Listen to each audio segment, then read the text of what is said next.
हर हर महादेव दोस्तों, जय श्री कृष्णा। कैसे हैं आप लोग? उम्मीद करती हूँ आप लोग स्वस्थ होंगे। आज मैं श्रद्धा संगम चैनल के माध्यम से भगवान शंकर जी का भजन सुनाने जा रही हूँ। अच्छा लगे तो लाइक और कमेंट जरूर करिएगा। चलिए सुनते हैं।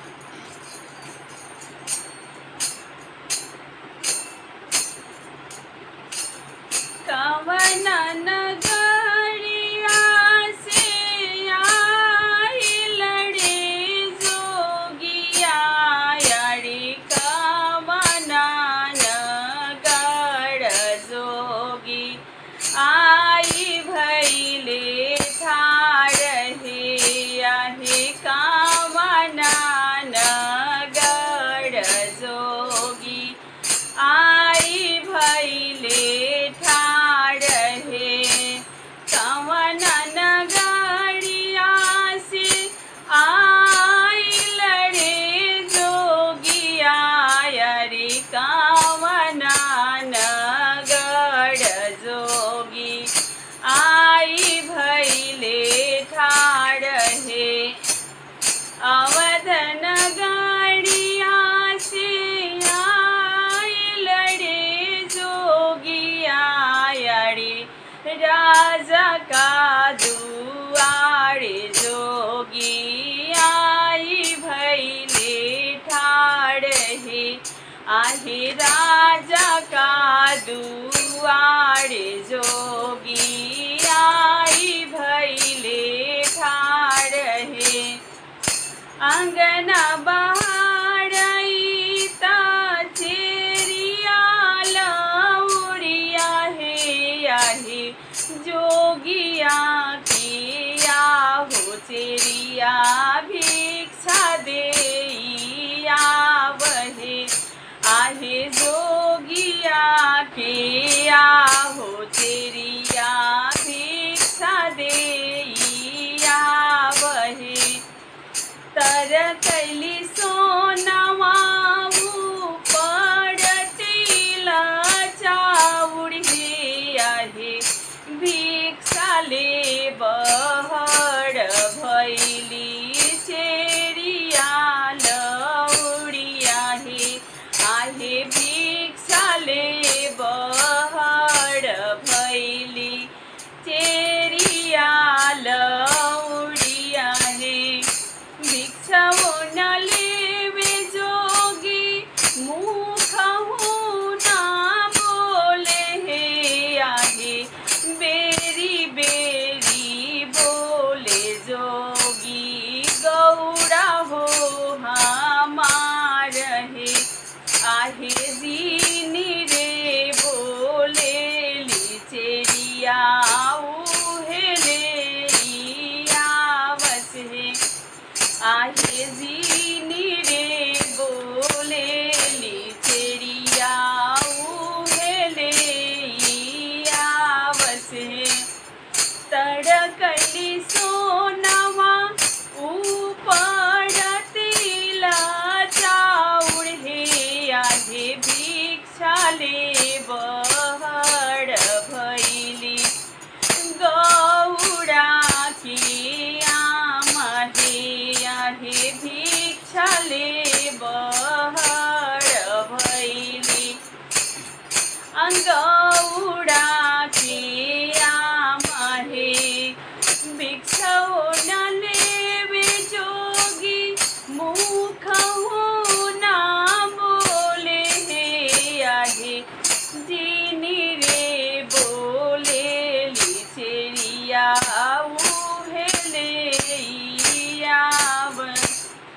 भिक्षाओ न लेवे जोगी मुखहु ना बोले हे, आहे बेरी बेरी बोले जोगिया गौड़ा हो हमार हे, आहे कटके देखे जोगी गौड़ा के वो रहे, आहे कटके तक वे जोगी गौड़ा हो हमार हे।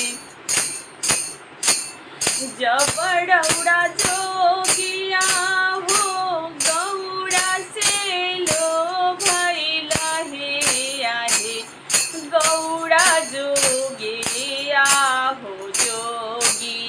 सड़िया ले अइहा हे आहे गौरा जोगी आहो जोगी सड़िया ले अइहा हे हमरा ही देश सासु साड़ियो ना होला हे आहे मिर्गा छाल पेन्हाई सासु हो खेला बियाह हे आहे मिर्गा छाल पेन्हाई सासु हो खेला बियाह हे जब तुम जोगिया हो गौरा से लो भैला हे आहे गौरा जोगिया हो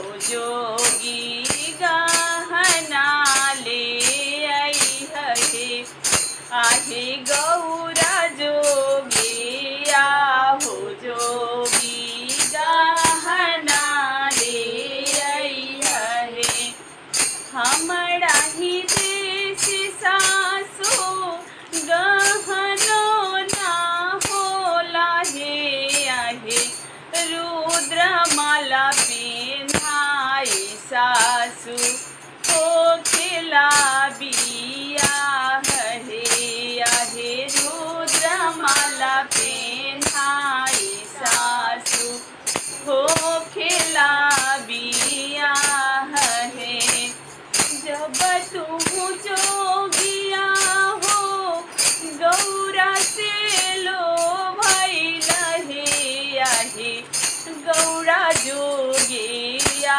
हो जोगी सेंदूरा ले अइहा हे आहे गौरा जोगिया हो जोगी सेंदूरा ले अइहा हे हमरा ही देश सासु सेंदूरो ना होला हे आहे भभूति लगाई सासु हो खेला बियाह हे आहे भभूति लगाई सासु हो खेला बियाह हे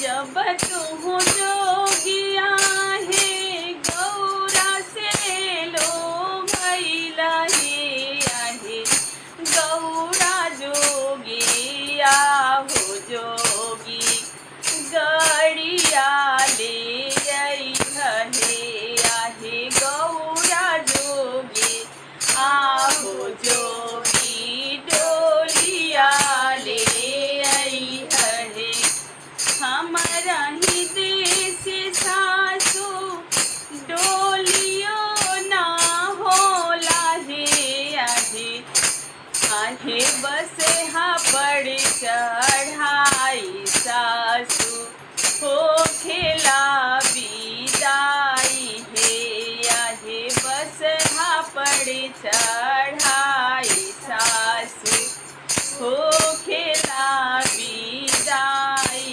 हे आहे बस हा पड़ चढ़ाई सासु हो खेला बिदाई हे हर हर महादेव। कैसा लगा दोस्तों भगवान शंकर जी का भजन? अच्छा लगे तो लाइक और कमेंट जरूर करिएगा। धन्यवाद।